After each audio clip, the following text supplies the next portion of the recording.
Good afternoon. Can you all hear me? Good.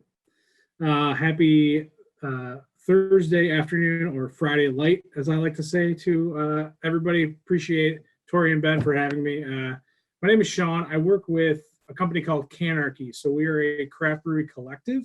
We actually represent 7 craft breweries across the country.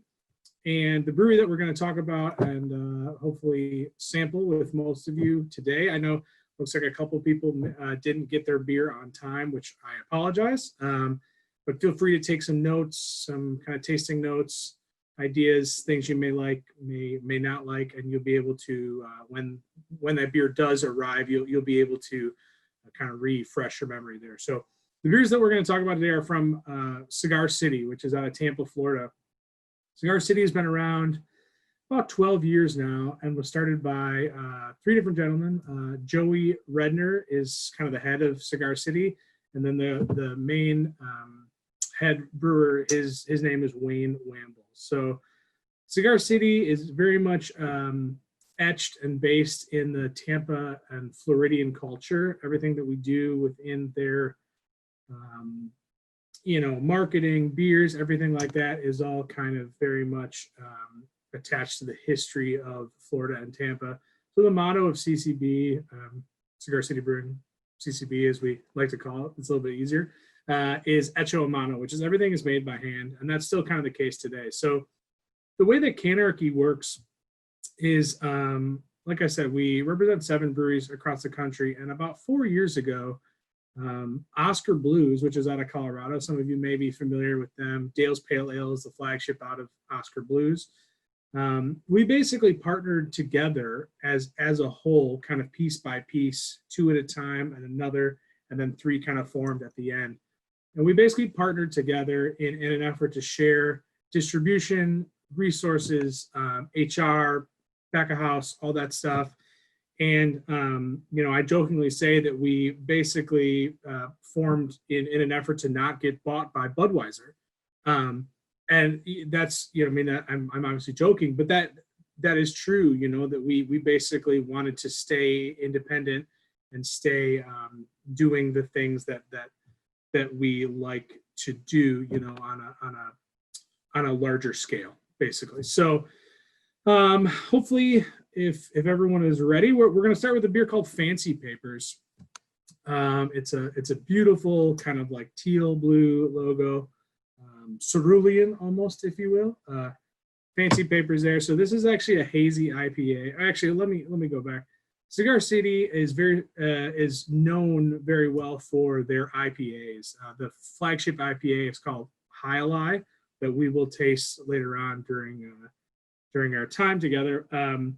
And like a lot of the things that they do is very hoppy in nature. So just to start, IPAs, or India Pale Ale, is a style of beer that was invented and kind of made popular in England in the early 1800s. And basically the journey from England to India going east was like 6 months, whatever. So they had to make beer that would keep in order to last the journey. So they had to hop things up to basically get that shelf life higher. So India Pale Ale, or IPAs, which is the most popular craft beer style today, is hoppy in nature, definitely more bitter, citrusy, piney focused in general. So hopefully people are familiar with the style or have heard of it.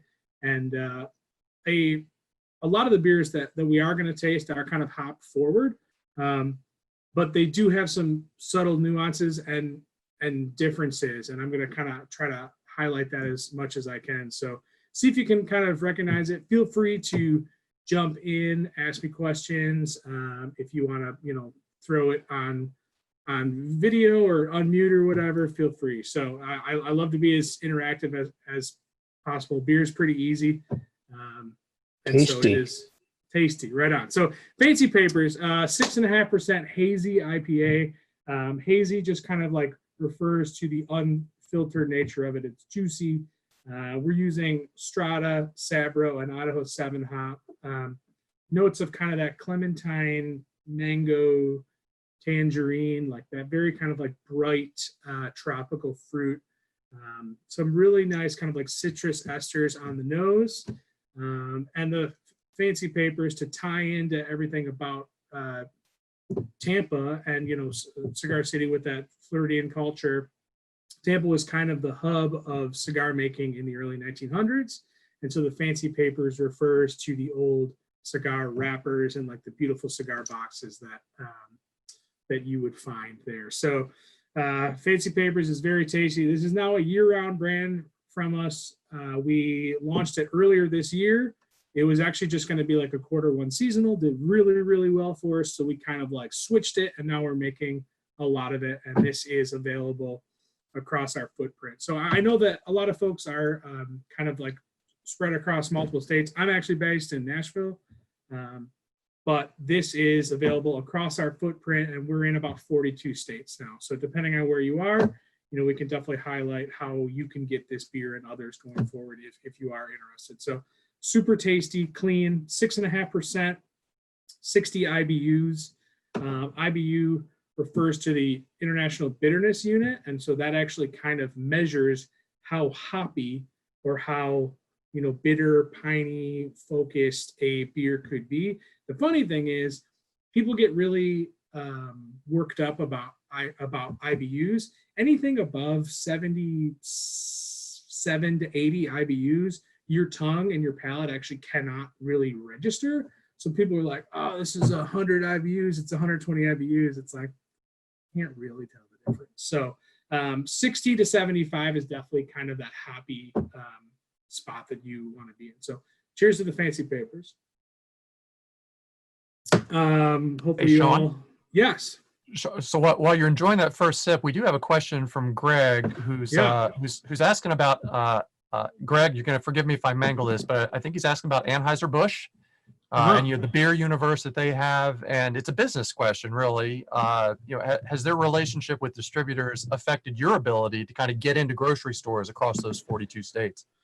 You know, it's actually a good question. So the way that beer works, and you know, it's a similar process across alcohol in general across the country. It's a 3-tier system. So Canarchy as a whole sells beer to a distributor. The distributor then in turn sells beer to the retailer, whether it's your local liquor store or favorite bar or restaurant. And so often, you know, Anheuser-Busch or AB InBev, being as large as they are, have distributor houses where they are focused. Oftentimes you'll find distributors that are flagshipped by either AB or by Miller Coors. So it's you don't often see distributors that sell Bud Light and Miller Lite, just in general, because they would be very much competing.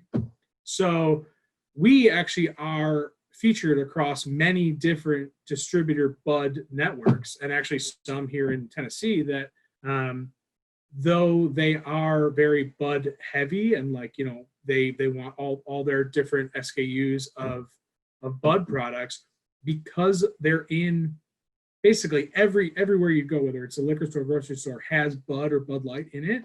It actually is a good thing for a smaller craft brewer, because that distributor rep is already working with that account, so they can say, hey, if you like our service and you're interested in fast growing IPAs, Cigar City would be a great point, you know, to jump off into. So it's a good question, and we actually are benefiting from that large Budweiser network, because we do have a really good relationship with our wholesalers that do sell Budweiser products. So good question though. So Tocobaga, I don't want to run too long because I know Ben has some good stuff for y'all. So, but Tocobaga is a red IPA. Go ahead and crack that one next. It's a nice red can. This beer has been around for a number of years from us, and actually we have looked to try to move in a different direction with this beer over the last couple of years, but we haven't been able to fight it, because this beer is actually the favorite of the Publix head buyer. And so Publix is a very, very popular grocery chain across the Southeast, based in Florida. and is actually our largest retailer across the country. So we have a really good relationship there. And though this beer in general is a little bit more dated, which is not a bad word, but definitely a little bit dated towards what type of IPAs people are looking for these days, this is the favorite of the public's buyer. And so therefore we continue to carry it within all of our distributor networks, especially that, service Publix. So red IPA, definitely a little bit more caramel notes to it. We're using Summit, Willamette, Cascade, and Citra hop at 7.2%. So it is a touch above where we were with the fancy papers, 75 IBUs. So definitely on that cusp of your tongue and your palate being able to recognize anything hoppier. But definitely the Citra and the Cascade is like really what shine within this beer. Bright, kind of like, lemon and lime notes, but also this creamy caramel back note that makes it bitter up front, but kind of like a chewy caramel note on the back end. A little bit of blueberry and pine too, for just that kind of like bright, crisp citrus at the end. So hopefully you enjoy that beer as well. They're definitely a little bit different. And so I wanted to try to highlight a softer, more like stone fruit, melon, juicy texture within the fancy papers first. And then you get to a little bit more of that bitter, punch you in the face type of hops that you would come to know from that old school West Coast hoppy nature that a lot of IPAs, from the early to late 1990s going forward, were famous from. Whether it's a Two Hearted, from Bell's, or Stone IPA, or anything like that, where it's that really kind of like punchy bitterness. So those are two different IPAs that we have here. And I got one more for you before I'm going to give it to Ben. The next beer is actually called Margarita Goza. So this is a session sour ale, bright, refreshing. This is a perfect beach beer. 4.2%, very, very low bitterness. This only registers 5 on the IBU scale. So it is, it's actually a traditional German style beer, using lime, salt, and orange. It's very, very tart, but also very effervescent. So it's lime, it's limey, which is kind of a weird word, but it's limey, and it you get a little bit of that puckerness, but not so much as if you find from like a Sour Patch Kid, where you have that kind of like, that kind of. People are weary of a sour beer. They're like, I don't like that. I'm not sure about that. But if you like margaritas, and who doesn't, this is a very nice, light, kind of bright, puckery sour beer. So zesty, effervescent, and super tasty. So Margarita Goza is now a year-round brand. For us, this was a beer that was very popular within the tap room for a long time. And we were able to finally source all the ingredients and able to take this nationally across the country at the end of last year, and you can now find it throughout our whole Cigar City footprint. So I'm going to leave it there for a minute just so you can get a little bit of a palate cleanser. Take a sip of water, whatever you need to do just to kind of refresh your palate. And we'll have Ben kind of talk, and then we'll go through a few more IPAs on the back end. So hopefully You're enjoying. Thanks, Sean. That is a great start, I think, to a great afternoon. Let me kind of set us up, guys, to talk a little bit about what you're not going to hear from me, right? So up front, I want to say that you are only about 15 minutes away from your next beer. I just want to make that clear. We actually had a discussion around how we were going to structure this content. Some vendors will inflict the content up front before you can get to the beer or the wine. We did not want to do that to you. So Sean's done a great job kind of running through to give you a good overview, at least of the first half of what you've got. So beer breaks are important. Again, we're about 15 minutes away, and you'll see me twice between now and the end of the event. In this first segment, guys, I want to kind of set the stage. I'm going to talk about some of the challenges that we at RSA have seen some organizations struggle through when they start to think about and implement good cloud security practices. I'll talk generically about kind of a common approach, kind of a logical approach that most of us would probably follow, that sometimes winds up being a little more complicated than you might think. And then I'm going to land specifically on how RSA helps clients think about cloud security. Then I'll hand it back over to Sean. He'll go for 10, 15, maybe 20 minutes.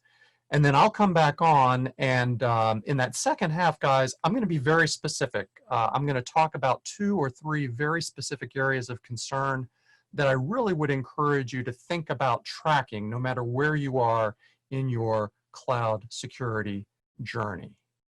If you have questions, feel free to drop them either into the Q&A or the chat. Let me go ahead and get my noggin here out of the way. One thing I like to do with audiences of all shapes and sizes is to try and create something that is relevant. So I spent a lot of time talking about, researching, trying to find some connection between beer and cloud security. And this is it. This is it, guys. This is the one photo I could find that kind of combined a cloud and beer. I know it's a big letdown, but I did want to start off on that front. And I do want to start as well to kind of talk a little bit about RSA, the company that I represent. I've been with RSA for about 11 years. When you think of RSA, most folks think about 3 different things. If you're old school, you might think about these 3 gentlemen in this black and white photo from the late 1970s. That's Ron Rivest in the center, Adi Shamir at left, and Lynn Edelman at the right. Rivest, Shamir, Edelman is RSA. RSA, that's where the 3 letters come from. They invented and patented what is today known as the public key crypto system. And the good news for you is this is not a 60-minute session on public key cryptography, but it is technology that I use every day. And more importantly, it's technology that I can guarantee you are using every day, because if you've seen this lock icon in your web browser, that lock icon, which validates the identity of the server that you're connected to, which encrypts the communications, both of those are brought to you by the RSA algorithm, which was developed in 1977, believe it or not, more than 40 years ago. Sometimes people talk about RSA, they say, I'm going to RSA. They're talking about the conference, RSA Conference, which is the world's largest dedicated information security conference, not just for RSA's customers, it's an industry event. We've been running that since 1991, usually running in San Francisco in late February, which we did this year right before the world shut down. We had about a week or 2 to spare there. We had probably 34,000 people this year. Next year, we're doing it in San Francisco again. It will be in May, a little later, hopefully to outlast the real world crisis that we are in right now. And then, of course, there's RSA, the company. RSA, the company, was incorporated in the early 1980s. I've been with RSA for 11 years. I live and work in the DC area. So let's segue here to kind of talk about cloud computing and how central it is to most organizations, their digital transformation strategies. It's really kind of a good place to start the discussion because there are critical risks that are being driven by reality, by requirements, and more importantly, there are a number of associated challenges, right, that they typically are going to pose for organizations like yours and mine. So whether you're looking to improve your customer experiences or deliver new products or optimize efficiencies or even create new revenue streams, organizations increasingly are relying on a expanding array, if you will, of public, private, and hybrid cloud services to meet their business needs. But in our experience, offloading those applications and workloads to the cloud sometimes creates an array of new security challenges, including things like limited visibility into users and apps, fast-moving technology changes, and maybe most importantly, managing access for an increasingly diverse ecosystem of both employees and third parties. So let me highlight kind of the first point I want to make on this slide. Many organizations have adopted cloud-first strategies. And with that, they're quickly moving workloads up to the cloud. 9 out of 10 organizations today say that they will have at least some applications and infrastructure in the cloud by this year. I think it's probably even higher than that, Probably 9.5 people would give you an answer right now. But this move typically creates things like a lack of monitoring and overall security visibility within a lot of the software as a service or SaaS platforms, platform as a service or PaaS, and infrastructure as a service. These three different types of environments tend to limit the ability to understand risks across your entire compute service, especially since a lot of these cloud providers don't necessarily speak the same protocols or the same language. So to be more agile and achieve what we would characterize as continuous delivery, organizations are starting to streamline their application development with things like DevOps tools. And moving DevOps to the cloud further provides automation and scaling to accommodate rapid application changes and to hopefully, fingers crossed, simplify, speed up, and centralize those app developers. So with a shift towards the so-called hyper-agile application development tools, IDC is estimating that about 500 million, that's 500 million, new applications will be created within the next 5 years. That's equal to the total number created over the past 40 years. And then finally, your users need anytime access from literally anywhere. Giving them this flexibility is part and parcel for moving apps to the cloud in the first place, but when you're dealing with shared cloud security models, which you are when you're in a public cloud, one of your organization's top responsibilities should be to provide identity and access management for your workforce as well as your third-party ecosystem. Gartner is estimating that at least, I love how they've qualified this, at least 99% of cloud security failures will be the customer's fault over the next 3 years. That's a fancy way for saying configuration challenges tend to be very complicated in shared environments in the cloud. And in a direct-to-cloud model, which are things that might be accessible by unmanaged devices, identity access management becomes especially important. So these new cloud realities kind of manifest themselves in the form of 3 specific digital risks. RSA is all about digital risk management. We do a lot more than hardware tokens, which is maybe where your mind went. We certainly do a lot more than cryptography today. We are all about empowering customers and helping them recognize where digital risk might exist throughout their infrastructure, including their so-called cloud estate. So whether you're standing up that first cloud instance or you're a cloud veteran, you've probably been challenged by not having enough visibility into what's happening with your cloud apps and their associated users, as well as their highly privileged users, their administrators. Multi-cloud environments really kind of exacerbate this reality. Different cloud platforms and their respective data are often walled off from each other. So these various cloud options have to be integrated with your legacy IT environment and mine, as well as our collected third-party services. This lack of visibility was highlighted by a recent Cloud Security Alliance study. Organizations were asked to identify the main contributor to a recent outage they've experienced. Valid answers included things like, I had a configuration failure, the settings were wrong, I had human error, maybe there was a hardware failure, maybe there was a cyber attack. There were many more reasons as well on the survey. The big surprise was the #1 answer that was given by, in this case, 20% of the organizations, which was the largest single response. The largest answer was that they were actually unsure of the exact cause of the recent outage, pointing once again to the danger of complex environments. KPMG has also recently released a report saying that only about 1 in 10 organizations can analyze at least 3/4 of their cloud-related security incidents. It's all about lack of visibility, guys. I'm going to come back and harp on this point towards the end. It's very important that you be thinking about what you can see and how quickly you can respond to what you are seeing. In the second instance, let's talk about bad credentials or credentials that have been compromised. Bad actors have begun exploiting social networking aspects of how we use these cloud services. Users consistently receive things like email invitations to view files, to receive promotional emails, and attackers are taking advantage of this well-established workflow because we are all conditioned to address and answer all those emails that are piling up in our inbox. They're taking advantage of us by maybe sending a phishing email saying, hey, could you click on this to review your privacy agreement?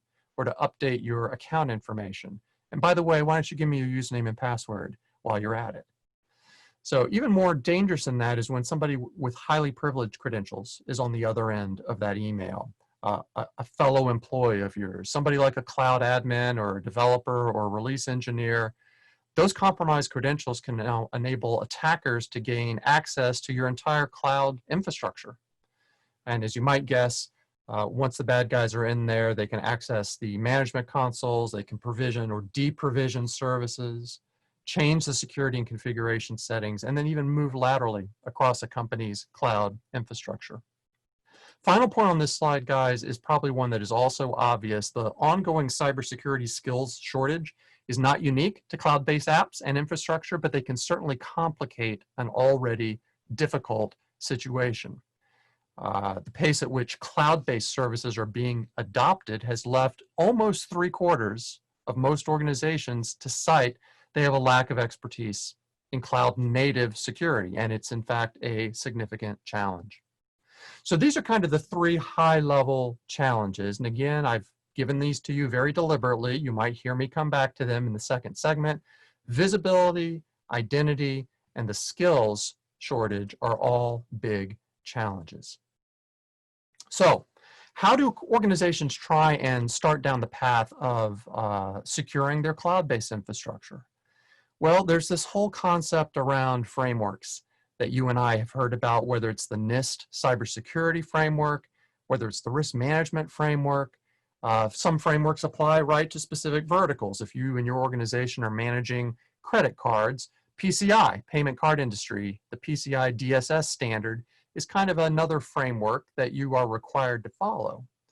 My experience in advising clients and customers around any framework today is a lot of the frameworks, if not most of them, on paper, they look just like this slide.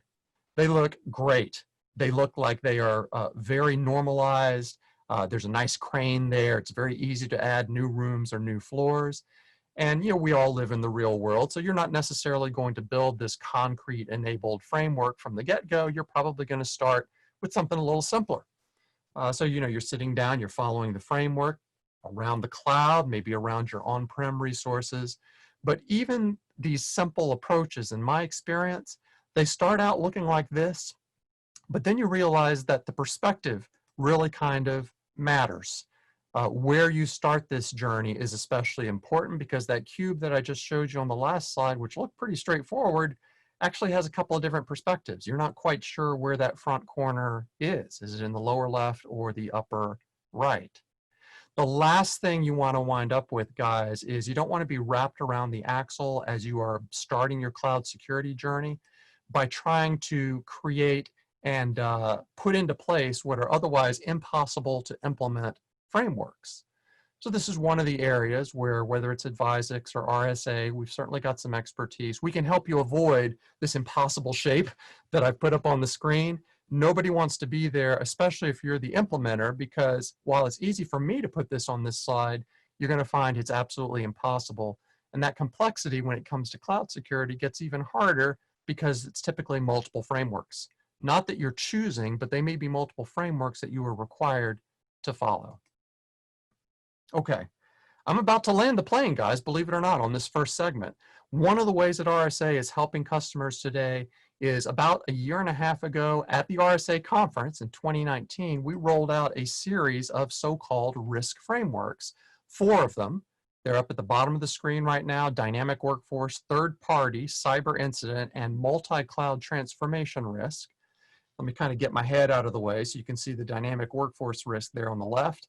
And like most frameworks, we've built these as maturity models. And as you might guess, with most maturity models, you kind of start in a less mature state here at the bottom. And then as you move up the stack, you're slightly more mature until you get all the way to the top of the stack. You are fully mature. I should point out here, guys, that I am going to make these slides available. So if you follow up with us, either your RSA rep or your Advisix rep, I will be happy to get you a soft copy of everything that I'm showing to you today. We've also got some related good collateral, no obligation collateral, around all 4 of these areas, whether they're white papers or solution briefs. And I'll just draw your attention to that last column. The multi-cloud transformation risk is really the one that is most relevant for us here in the context of today's conversation. So let me close out on this point by reminding you that you're absolutely going to hear from your AdviseX rep. You're going to hear from your RSA rep just to follow up out of this conversation. Whether you have questions that weren't answered here today live, or if you have other questions, which is not unusual, we're absolutely going to follow up with you. So with that, let me go ahead and grow myself back here to the center of the slide. And before I hand it back off to Sean, just a reminder that this second segment, after we've all had a little more beer, this second segment is going to be much more specific. I'm going to be talking about another great free resource. Doesn't have the RSA brand on it, but it's highly recommended. And then I'm going to pull 2 or 3 specific areas that I would encourage you to focus on in terms of your cloud security journey. So with that, let me shut up and ask my friend Sean to step back into the picture and maybe lead us through the next beer or two. Sean, you got those queued up? I do. You've changed your location. How did you do that? Well, you know, I didn't have any fancy graphics like Ben. I wasn't able to kind of do any kind of, but I did move into our barrel warehouse here at Cigar City down in Tampa. So we were in our tap room first, and now we are in our barrel warehouse. So the next beer, hopefully we are still with me here. The next beer we're gonna crack is High Lie IPA. This is my favorite beer that Cigar City does, and is the flagship not only of Cigar City but also of the Canarchy portfolio. This over the last couple of years has been the fastest growing IPA across the country, and is now the 10th leading IPA within the country according to national IRI data. So this is kind of a cult classic. This is the IPA for folks who think they don't like IPAs. I think it's like kind of the best way to say it. So 7.5%, 65 IBUs, hoppy up front, but again has that really nice Pittsburgh. Heck yeah. Nice kind of creamy malty backbone on the end. Clementine, orange zest, tangerine. One of the only beers you can find actually in Disney World down in Florida. So cheers to that. Just a great, very, very well balanced IPA. This was a beer that folks. So this is the flagship of Cigar City, but was not the first beer that Cigar City ever made. So in 2007, Joey and Wayne, were like, hey, let's form this brewery. Let's figure out how we can do it. And actually 2 years later in 2009, brewed the first batch of Maduro, which is actually our brown ale. And so that was actually the first beer that Cigar City ever made, named after the cigar wrapper. But High Lie has quickly become our flagship, and we are very proud to be very acclimated. We have a lot of awards, a couple beers, and I don't know what I'm talking about, but we do have a lot of awards across the country, nationally and internationally, for this beer, and it like I said has been a cult classic. So this was a beer that folks would travel down to the Southeast and be able to either come to Florida or come to a Publix and say, oh my gosh, you guys have High Lie. I'm going to bring it back up north to wherever you live. I'm from Michigan originally, and I remember the first time that I saw High Lie, when I was on vacation in Florida, and I was like, you almost unpack your suitcase and leave all your clothes on the floor to be able to get enough beer into the suitcase. So luckily, within the Canarchy portfolio and our growth as a company, you can now find this beer across 42 states. So definitely just a really, really great beer in general.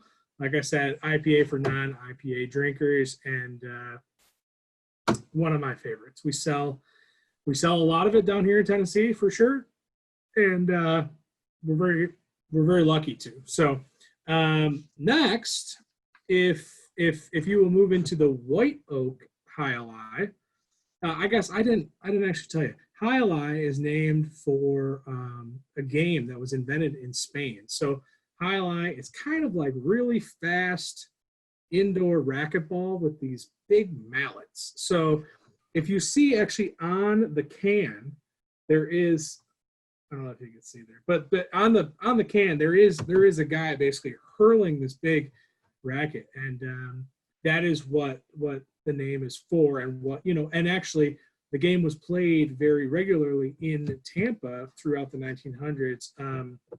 Became really popular during the 1960s, and actually this was kind of the big bet for like early television, that like Jai Alai was basically going to be what National Football League is now, right? For as much as we see like NFL everywhere, so happy football and sports are back in general. But this is, Jai Alai was like what the big bet was for. And the interesting thing is that it actually became very popular within the gambling culture. So you would actually bet on players, and so Jai Alai didn't really pan out in terms of television, and the game in general is kind of very seldom known. It's actually illegal in most states to actually play this game now. So they have courts in Florida, they have courts in Connecticut, and that's kind of about it. So Jai Alai, however you want to say, the way you actually pronounce it is Jai Alai. And yeah, so let's move on to the White Oak Jai Alai. So this is a very similar beer. We take the same base beer of the Jai Alai, so it's still 7.5%. We do bump the IBUs up just a little bit to 70, and what we do is we rest the beer on white oak spirals for a very small amount of time, just a few days really, just to kind of give it that subtle vanilla kind of coconut creamy texture. Sean, did you say spirals? Like spiraled wood? Is that what you said? Yes.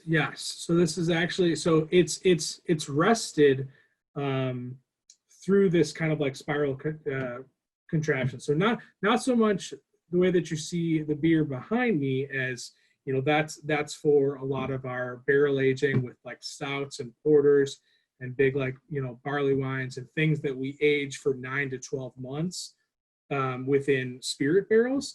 This is just more have the wood bring out those very subtle, complex flavors. And this is not meant to alter the beer. I mean, this is, we're not meaning to take Jai Alai from 7.5% to 10%, like a lot of the barrel aging does, you know, because of the spirit that was once within the barrel. This is just really kind of more so to bring out that piney, cedar, sandalwood, kind of peppery note, and it's softer. And I've kind of coined this term that I like to say this beer is a little bit fluffier.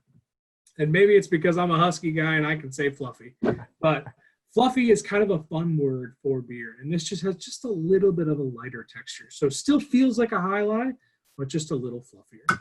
So hopefully you can tell the subtle differences between this beer. We also have a third variation of the Jai Alai called the Spanish Cedar Jai Alai. And again, we're using just a little bit different, we're using different wood, but it just has the similar notes to it, where we simply are resting this beer for a small amount of time, but you get just a little bit of that cracked pepper like differences. So Jai Alai is available year round. The Spanish Cedar comes out during the mid to late summer, and the White Oak is kind of at the beginning of the summer. So just small little variances and extensions on our very most popular beer. And actually, if you know, I saw a couple different comments. People are familiar with Jai Alai. They love this beer. That's great. I really appreciate it. Keep drinking it. We love this beer. This beer is what is sparring the growth of our entire company. But we have a new beer that just landed within Tennessee, and will be available throughout markets that service Publix, like I mentioned earlier, and then across the country nationally next year. We have a beer called High Low, which is a great brand extension. Again, it's a 4%, 120 calorie high ally. So the low calorie, better for you segment of craft beer, in addition to the absolute monster that is seltzer, is really some of the growing trends within craft beer. And so we wanted to jump in and get our hands on that. So high-low will be available across the country very soon, and I'm actually looking forward to picking up samples tomorrow to try it. I actually haven't tried it yet, but people are very stoked on it, and it is just that lighter, easier drinker. If you have 3 or 4 of these, you're going to be in trouble. I will say from experience, definitely pace yourself with the high-low, but high-low, Saturday, afternoon, watch a little college football, go at it. So I got one more beer for you, but I'm going to pass it back to Ben. Again, if you have any questions, if you like the beer, if you hate it, I didn't make it, so don't blame me. But if you do have any questions, we're going to do one more beer after Ben, and then I'll kind of open it up for questions about Canarchy, Cigar City, how I can help you find the beer, etc. Good stuff. Good stuff, Sean. Thank you. And in fact, for the audience, I would challenge you right now. So we've had five sips of beer, hopefully not 5 cans of beer at this point. So out of those 5, go over to the chat window, and why don't you just give Sean a heads up right now? What's your favorite out of those 5 thus far? What's the favorite one? Yeah. Okay. So yeah, sips, Pete asked. Sean, yeah, apparently there have been some full can ingestion going on. So while that's queuing up, Sean will take a look at that. Let me bring us back and once again get out of the way here. As I promised, so once again, you are no more than 15 minutes away from the last beer. I want to put that up front. I want to talk specifically about a fantastic resource that I use all the time. You should be using it all the time as well if you are doing anything in the cloud security space. And that is not RSA. Please do come to us. We've got plenty of expertise, but it's CSA. CSA is the Cloud Security Alliance. They produce the first publicly available technical certification where you could demonstrate your competence in the area of cloud security.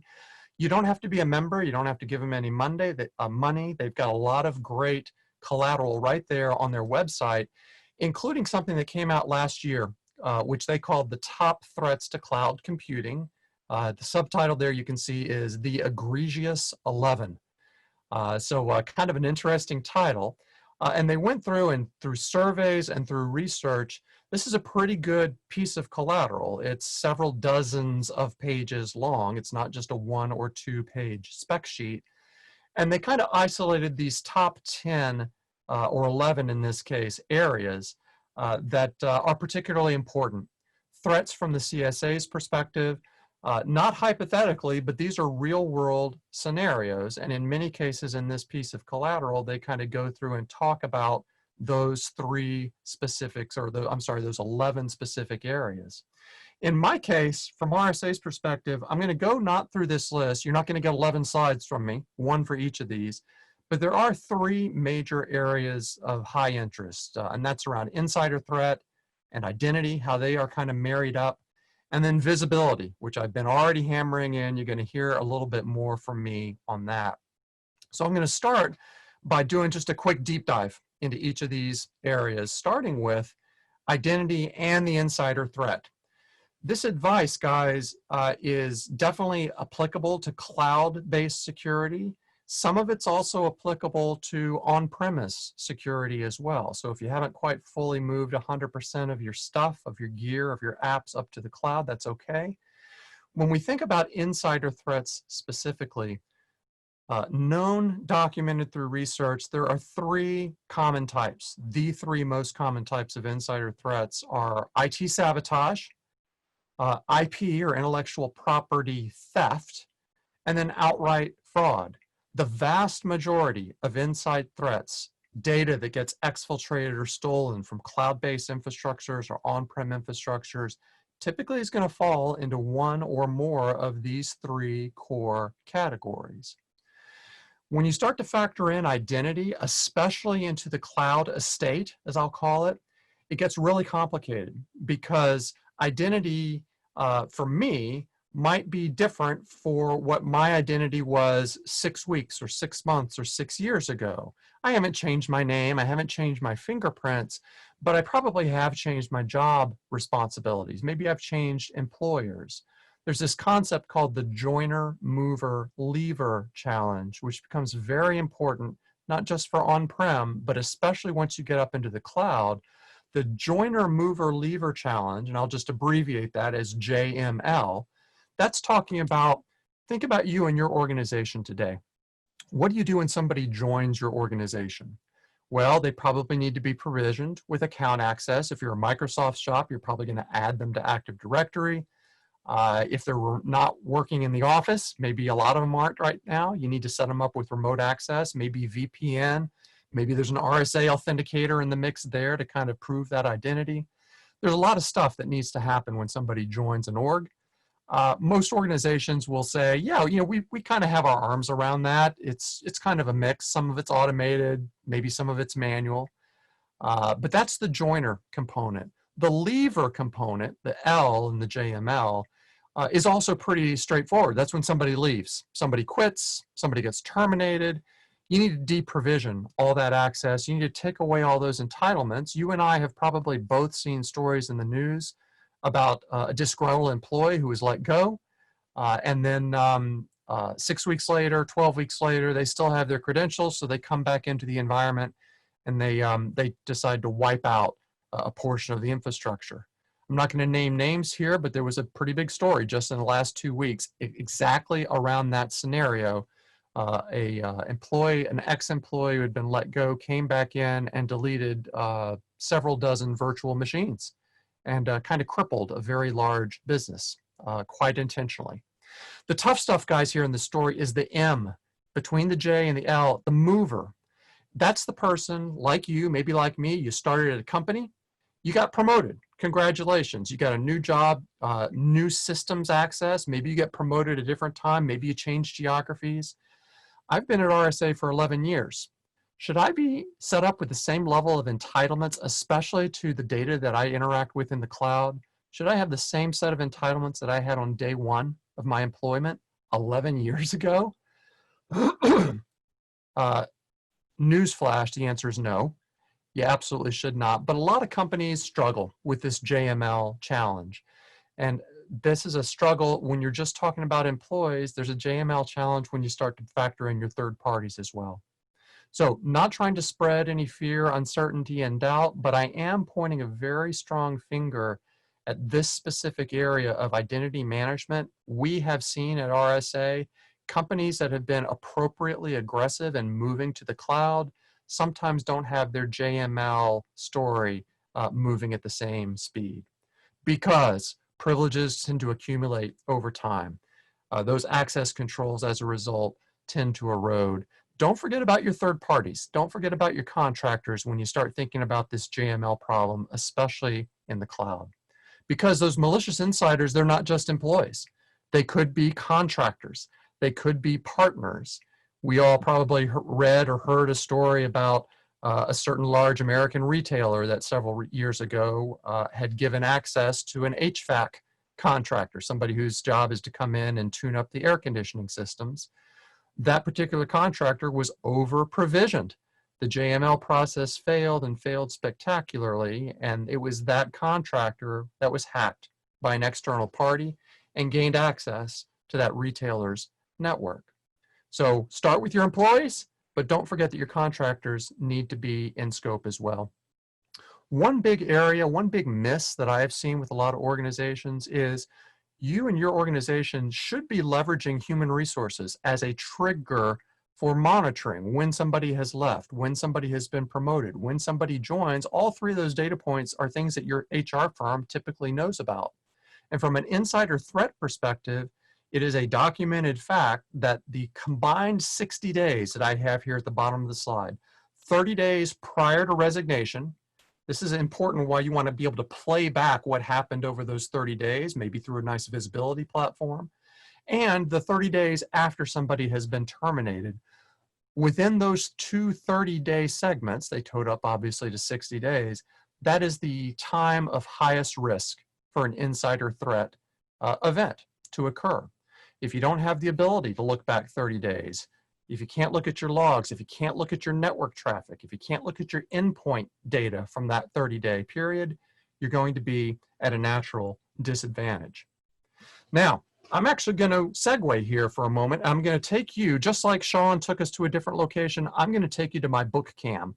Because if insider threat is something that is especially interesting to you, if you'd like to get in a little more deeply into that, the best $50 or $60 you can spend is on this book called The CERT Guide to Insider Threats.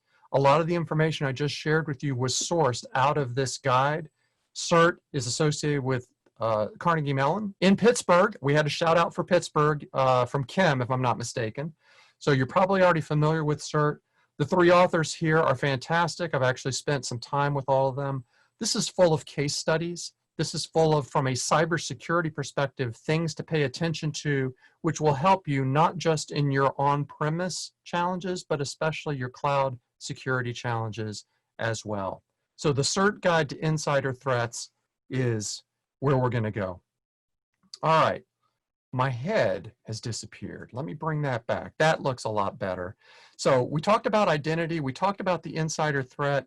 Let me now kind of talk about the third and the final area that I pulled out of that Cloud Security Alliance report. And that is all around the concept of visibility. And I'm going to break that kind of into two things. I would strongly encourage you to think about from a cloud security perspective. There's a technical angle, and then there's a business angle as well. On the technical side, whether it's RSA or any other vendor that's out there, you're absolutely going to hear about logs. If you've got a SIEM today, a security information and event management platform, most classic SIEMs are basically log management collection devices. Depending upon your industry, depending upon your needs, maybe you keep logs from every IP internet protocol connected device in your environment. Maybe you keep them for 7 days or 30 days or a year. I have some healthcare customers that are required, excuse me, to keep those logs for as long as 7 years, believe it or not. So SIEMs are all about logs. At RSA, we think that visibility is much more than just logs, because logs are just a quick point in time look, and it's not a holistic view of what was actually happening on the network. Wouldn't it be great if you could combine logs with things like packets, network traffic?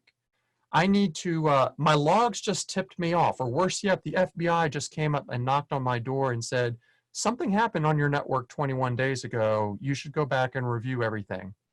Well, if you're fortunate, maybe you have the logs. It would also be nice to be able to sit down and kind of like a TiVo or a DVR, go back and replay exactly everything that was happening on your network 21 days ago, 60 days ago, or longer. We think that is huge, and that's part of our RSA Net Witness platform for what it's worth. NetFlow is another fantastic capability. It's a protocol that can be very useful in between data centers. If you and your organization have more than one data center, NetFlow is a very cost-effective method. Think about data centers you might have in the cloud, right? Very cost-effective method to give you more insight than you can with logs. And then finally, endpoints are particularly important. I've got a lot of customers today that are migrating away from physical endpoints. They're moving into the virtual space, i.e. the cloud. VDI, virtual desktop infrastructure, is very common. I think you're going to continue to see a lot more movement in that space. When we RSA talk about visibility, I'm talking about all four of those things: logs, packets, NetFlow, and endpoint. We think that all four are essential. And the last point on the technical side is you definitely need to be concerned with your third parties around vulnerability management. It would be nice through our own risk management platform, for instance, we do have a module that independently goes out and kind of does a quick vulnerability scan of any internet-facing properties of the third parties that you tell us about. So if you have a list of 100 third parties and you'd like some independent verification of, if their website is in poor shape from a vulnerability management perspective, maybe I should be concerned about the internal systems that they are using to support me and my business. Vulnerability management is especially important once you start to have third parties that are using the cloud. And then finally, from a business perspective, business process visibility is huge. RPA, short for Robotic Process Automation, is not just this year's red hot 3-letter acronym. It is the future. More and more organizations are leveraging automation, not so much to cut people out of the process, but to reallocate those people to other higher value jobs and higher value tasks within their current jobs, especially once you have multiple clouds, plural, that you have your data, your applications in. This type of RPA work is important. Sometimes I have seen organizations just focus on their on-premise infrastructure when it comes to business process automation and robotic process automation. And then they have cloud kind of as an add-on. I'm telling you right now, cloud is where the bigger problems are. You might even want to start with cloud, especially if you have more than one of them. Business visibility counts from a contract perspective, right? You hope that you have a good contract in place with your third parties. You hope that you have established service level agreements so that if there is a problem with your cloud app, for example, you're going to be notified and notified quickly. Maybe more seriously, you're going to be notified quickly if there is a breach, a security problem. Those of us who live here in the US, we have 50 states. We have about 50 different breach notification laws. It's a little challenging to keep up. That's another place where a good risk management platform can help you.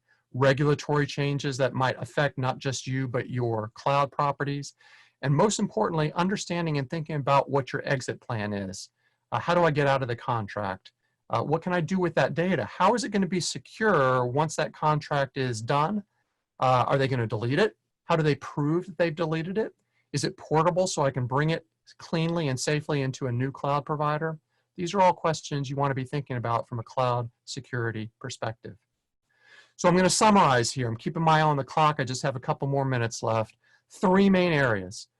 When you think about securing your own cloud transformation, you want to know and benchmark yourself around industry standards, whether it's things like the RSA Risk Framework, whether it's the documentation that you can get from the CSA. You want to work, whether it's maybe contracting with an AdviseX, with an RSA to fill your skills gap.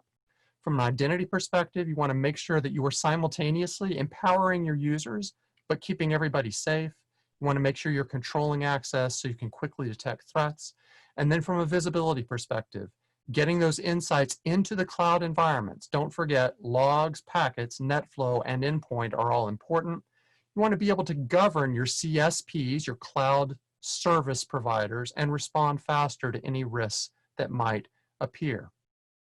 So here's my one and only product slide that I have for you here. And the good news is it's just one slide. These 5 columns map critical cloud security capabilities into what we, RSA, with our partner AdviseX, can bring to you.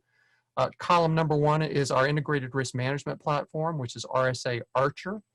Column number 2 is the visibility platform, our threat detection and response, which goes under the NetWitness brand.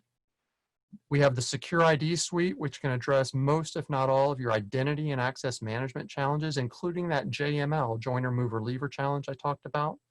If you're in an industry where you're concerned about fraud, we have a fraud and risk intelligence suite where we can help you identify and shut it down. And then finally, we do have a consulting arm that can help you with building out a brand new security operations center, migrating to a new cloud provider. RSA has close to 40 years of expertise, and we would encourage you to reach out to us. One of the ways we will encourage you subtly to reach out to us is you will, once again, hear from your AdviseX rep. He or she will bring their RSA rep along. And the good news, guys, is that's all that I have for you. In fact, I'll prove it. I'm going to go back to my gray slide. And as hopefully I've conditioned you up until this point, you know that when I grow on the slide, that means that we're done. So you're not going to hear from me again unless you have any Q&A before we close out the session over the next half hour. So Sean, I think we are once again for you to step in. I'm very curious to see if you look at that. You have once again changed locations. I'm very impressed with your Zoom mojo. I made it to the beaches of Florida here. I'm sorry, I'm hearing a little bit of weirdness. I'm not sure if it's me or. Yeah, we are hearing a little echo here, Sean. So keep going. Tori and I will see if maybe somebody's got their mic on that's contributing.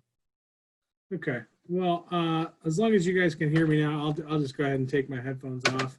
Should be fine. So we're now here in the beaches of beautiful Tampa, Florida. Though unfortunately, They are getting hit pretty good by the hurricane down there. So hopefully everyone is staying safe.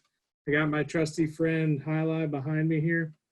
And last but not least, I'm gonna put on my Florida man hat here because Florida man does what Florida man does, and we're gonna taste our last beer here. This is a new year-round brand from us from Cigar City. So this is a double IPA. When I say double IPA, I mean anything above 7 to 7.5% kind of makes it a double per se. So this is 8.5%. This is a sneaky beer. Careful on this, y'all, but this beer goes down super easy. 50 IBUs, so definitely a little bit more drinkable than your, the High Ally and like the Tokabaga that are definitely more kind of like piney, resiny forward. This has all Citra, Azaka. My man P started with the Florida man. Good for you. You know what? Florida man does what Florida man wants to do. Florida man is not only Florida's superhero, but America's superhero. And by superhero, it's more like a infamous supervillain. But Citra, Azaka, El Dorado, Mandarina, Bavaria, like just very bright citrus focused.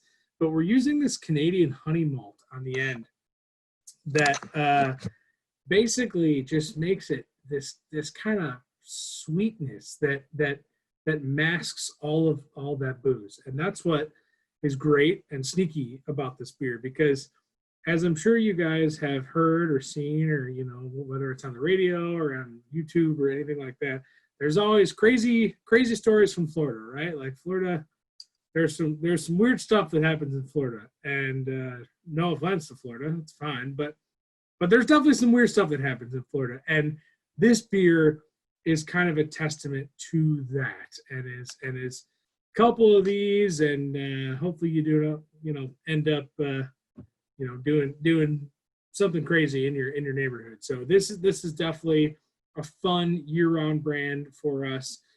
Just a touch above that highline nature, 7.5 to 8.5%.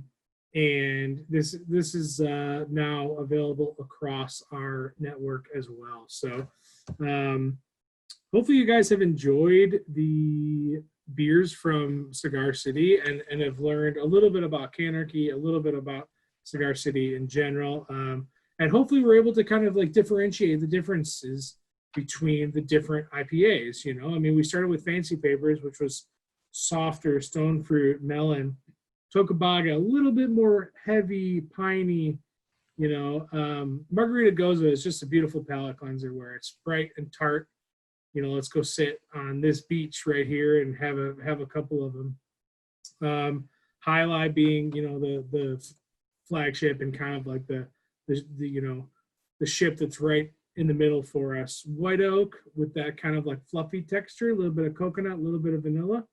And then, Florida being that, whether you start with it or whether you finish with it, this is definitely to the gut. But the funny thing that we've seen over the last couple of years, and that's actually why as a company, we have grown in our double IPA segment, is that people choose to lend themselves towards that higher ABV. People want a higher ABV for the buck. And especially now with everybody being at home and things like that, people want to have fewer beers and feel, better, good about it, and not have to consume as much. So like for instance, a Miller Lite sits at about 4.2, right? This is double the alcohol content of a Miller Lite. So if you drink 4 Miller Lights and you think you're good, definitely don't have more than 2 of the Florida Men. You know what I mean? But people want that higher ABV. People seek that out. So that's why we went ahead and made this beer year round. And we also did the same thing with with Oscar Blues. We now have a year round double IPA from them as well, to kind of give the people what they want, if you will. So hopefully you guys have enjoyed the beers. If you have questions, you know, I'd be happy to answer. You know, Sean, as I'm looking through the chat, what I really enjoy seeing is there's not necessarily a consistent winner, at least after the first 5, which really demonstrates that everybody's got their own tastes. And even one person, you know, might enjoy a beer at 5 p.m. at the end of the day, and maybe a different beer after dinner at 8, right? Yeah, true. And beers, you know, that's what's so fun about beer too, is that it doesn't have to be an exact science, right? Like so often, you know, spirits are one thing, but so often wine can be just a little bit more, I don't want to say pretentious, but just a little bit more sophisticated, right? And sometimes beer just can be easier, right? I mean, if you say, hey, I taste lemon, and I say, hey, I taste grapefruit, cool. We both taste citrus, so we're both right on, you know? So it doesn't have to be an exact thing. And so that's what's a little bit easier. So, I mean, if you think that Fancy Papers is easier to drink, or if you say, man, High Lie is what I want, it's all good in our book as long as you're drinking Cigar City. So, yeah, that's so Sean, let me follow up. You mentioned you kind of pointed to Tampa.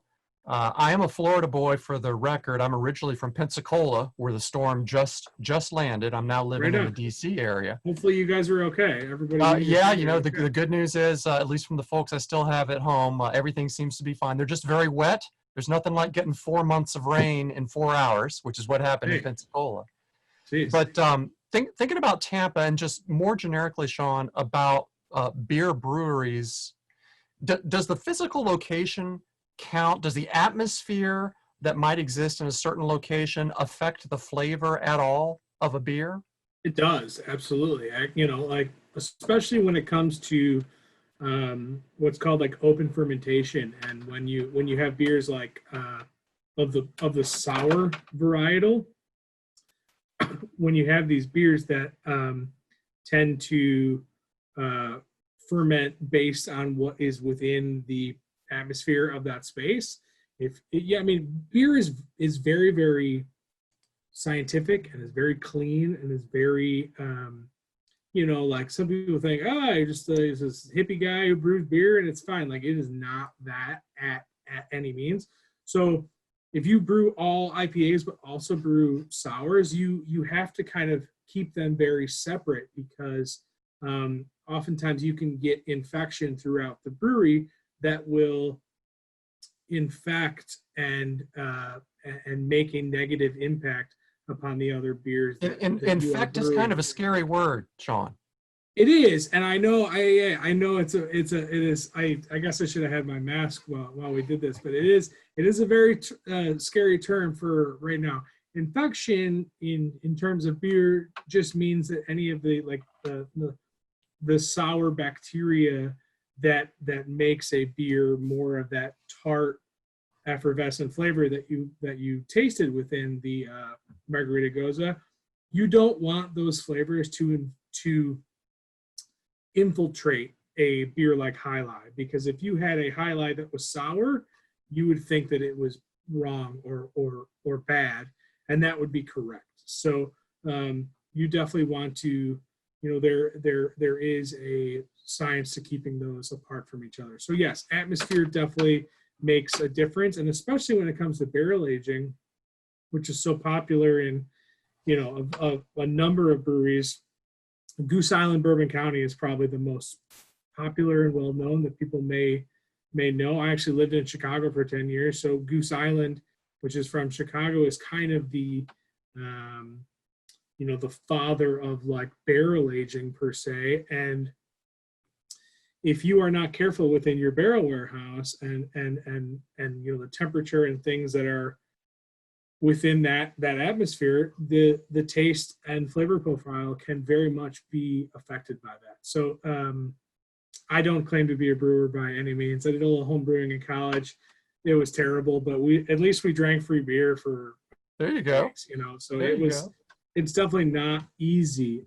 So I have a lot of respect for our brewers in in that aspect. So I really appreciate you addressing that atmosphere question. It was the hurricane that really kind of set that off in my mind, because yeah, I would imagine that, it mixes up the atmosphere in a big way. So it's possible that a batch of beer or wine that might be in that location might taste just a little different because the atmosphere has been all swirled up, right? for sure. And what we try to do within Canarchy as a whole, we have 7 breweries across the country: California, Michigan, Texas, North Carolina, Colorado, and Utah. We are brewing High Lie, which is our flagship across the country, in 6 of the 7 locations. But the ultimate goal is to make High Lie taste the same if it's coming from Florida or if it's coming from Utah. Okay. That's the beauty of a product like Budweiser. And people think that craft breweries, would go ahead and hate on like large macro breweries. I actually have a significant amount of respect for them because breweries like Budweiser, a Bud tastes the same whether you're in Oregon or whether you're in the Netherlands. You know what I mean? A Budweiser tastes like a Budweiser, and that's what we're obviously going for. So those atmospheres, though they are different, we need to make sure that they are controlled and taste exactly the same. So I saw that aluminum can shortage question. It has been a big issue for us currently. What we have been telling our wholesalers. So down here in Tennessee, we're actually the major wholesaler that I service down here is actually the 15th largest wholesaler within the country. We have 250 different wholesalers. So we're a big player down here in Tennessee, and we were told that our cans were actually purchased throughout the rest of the year. Unfortunately, Ball, which is our major aluminum provider, Ball has had some shortages. And so what we are doing currently is repurposing aluminum, whether it's ours or in different forms, to look and act like how our beers should look. So actually, some of our teams, I kind of mentioned High Low, which is our new big bat for the fall. Some of our teams actually went down to Georgia last week and had to repurpose thousands and thousands of cans for our high-low launch that actually is starting this week, to basically rewrap these cans and make it look the way that our marketing team wanted it to. So the aluminum shortage is affecting everybody, even big players. Ball, who is our aluminum provider, Oscar Blues and Canarchy as a whole is actually the largest vendor for them. So once they get back on track, we will be in good shape. But we are going through some challenges. And if you are familiar at all with Oscar Blues, I kind of mentioned Dale's Pale Ale earlier, and also Mama's Little Yellow Pills, which is our Pilsner. We're kind of changing the look of both of those cans for the fall and going into the wintertime, where we're putting a message on the cans that says, hey, listen, we know that 2020 sucked. This is our best attempt at it, like signed Dale. And Dale Kateches, who is our owner and founder of Oscar Blues, is still affiliated with the breweries. And so Dale has, kind of a personalized message that says, we're doing our best. It sucks, but you know what? If you like the beer, the liquid is never going to change. It's just kind of, the container that's somewhat changing. So yeah. Kim, I smiled when I saw your note, because my pain around the aluminum cans is it is almost impossible for me to get my Diet Cherry Coke Zero. And I'm not over dramatizing this when I say that is a serious problem, because I have a habit. And every time I see one of those tiny little 6-packs, rarely, it's like I'm hoarding it. I go in, I try and find it.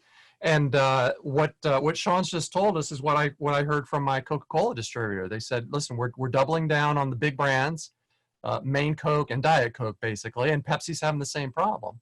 So that's been kind of an unanticipated supply chain disruption.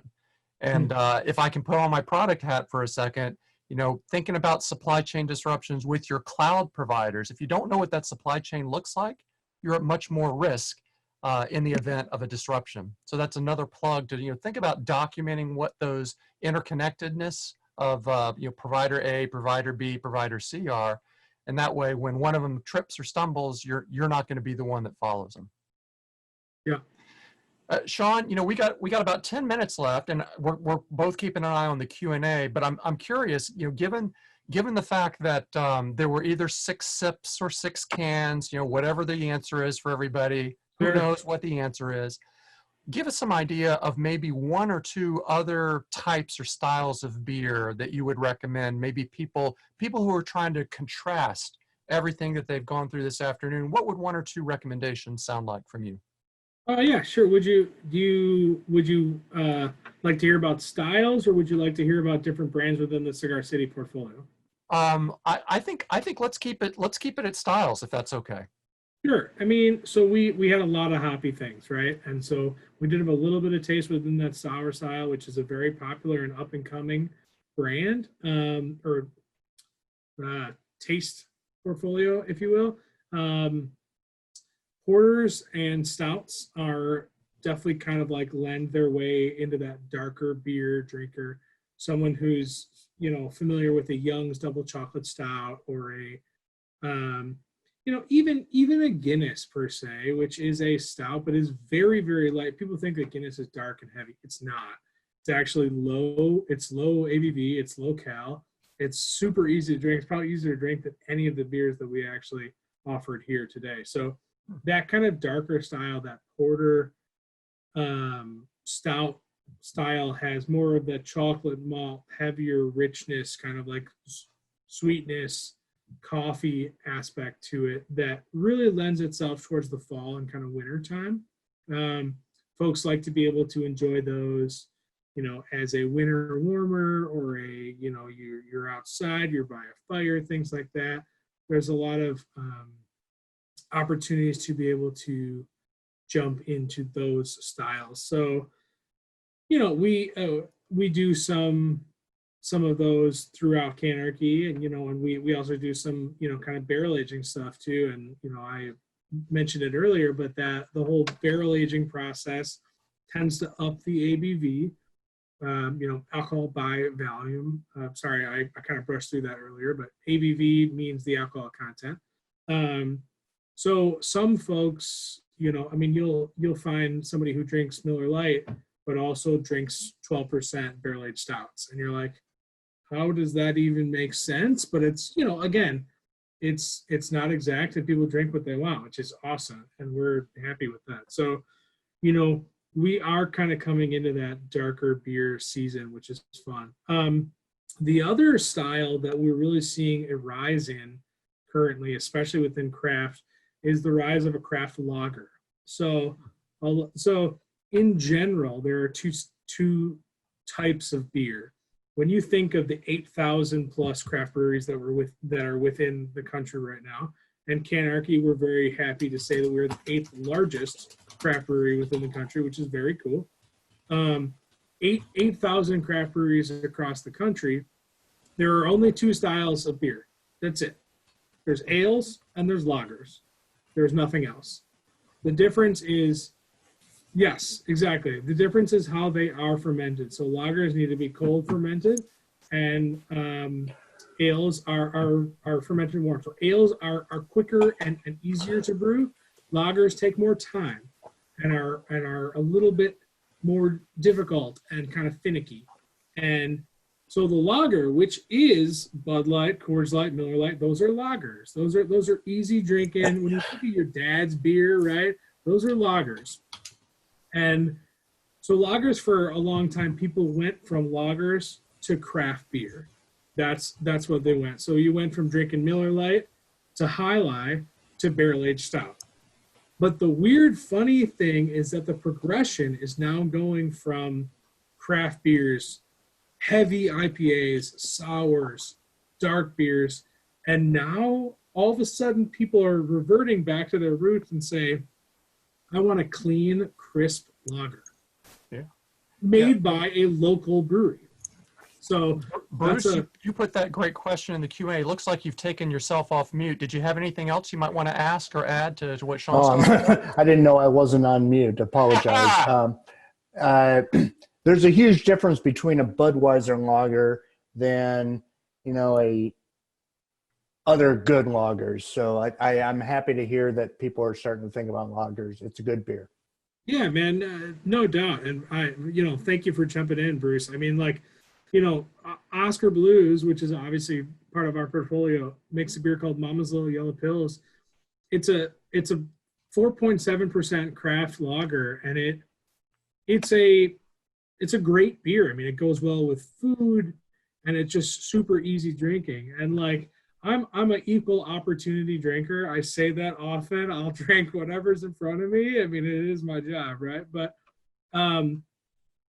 Mama's is just a really good option. I mean, I've been selling it in a lot often to places here in Nashville that want to go away from that Bud Light, from that Natty Light, from that kind of domestic drinker, that people are, they get off of work and they have 4 beers and then they go home. That's fine, but I can actually make the retailer more money when I provide them with a craft option. And so there's a lot of advantage not only to the consumer, but also to the retailer when it comes to those craft lagers. So you are seeing a funny, progression, but also all the way back of how people want to drink. And so, I love Jai Alai, and it's great. And that's always my kind of preferred bev, when I see it. But if I have 2 of those and I'm like, I'd rather have a Mama's or something else, next, because otherwise you're in trouble. So you're right. The craft lager is definitely up and coming, which is very fun. So, yeah. So are session beers then becoming a very popular thing too? Because I'd rather have an all-day IPA or Founders or something like that. Just like the first beer that you had for us. That right. I'd kind of rather drink those than a handful of the 8.5% ones. Sure, same. And I mean, for as much as I am like a hophead, you're right. I'm a volume drinker. I mean, you want to be able to drink a couple of them. And so a Founders All Day is just blowing up and has been for the last couple of years because it is a approachable hoppy beer. So people want that IPA trend. They want that bitterness. They want the piney. They want the citrus, but they want it low ABV. So that session ale category has really, really grown. And within that session ale category, you've seen the rise of this low-cal, better for you offering. And so split from that is seltzer, and seltzer is its own thing. And I don't know how much time we have, but we actually have multiple seltzer brands within our portfolio that we offer as well. But the low-cal offering is kind of that hybrid that says, hey, we're going to give you that craft taste, that texture, that goodness that you come to expect from Canarchy, from Cigar City and Oscar Blues, but we're going to give it to you at a lower ABV, and we're going to give it to you at a lower caloric content so you can have more of them. So that session IPA is still very much a thing. And so it's weird. Sessions are growing and double IPAs are growing, but the middle is actually where it's shortening. So, people are finicky, and we're luckily within our portfolio, we're able to give people a wide variety of different brands. That's awesome. That's awesome, Sean. And a great answer and great questions as well, guys. Tori, I'm going to ask to bring you back up on the line at this point and see if there are any closing thoughts that we want to send the folks off on. Hey, Ben. I don't have anything else to add. You guys did a great job. Thank you so much for joining us today, Ben and Sean. It was great. And yeah, I don't have any other closing comments other than that, unless you guys do. Nope, I think we're set. Sean, I do like your Zoom game. Those are some good images in the background. Hey, That's good I- stuff. This is how I've had to, I mean, like everybody else, this is how I've had to interact with all of my customers and wholesalers over the last couple of months. We had the tornado to start in the beginning of March, and then we got hit with COVID 2 weeks later. So this has been a norm for me. So I mean, try to keep it, try to keep it fun. Yes, I am wearing a branded polo shirt. Yes, I am wearing athletic shorts and drinking beer. So, What's not to like? It's What's called not to like? balance, okay? Yeah. It's called balance. You guys both, I will compliment both of your Zoom games because you guys with the backgrounds are killing it. I loved it.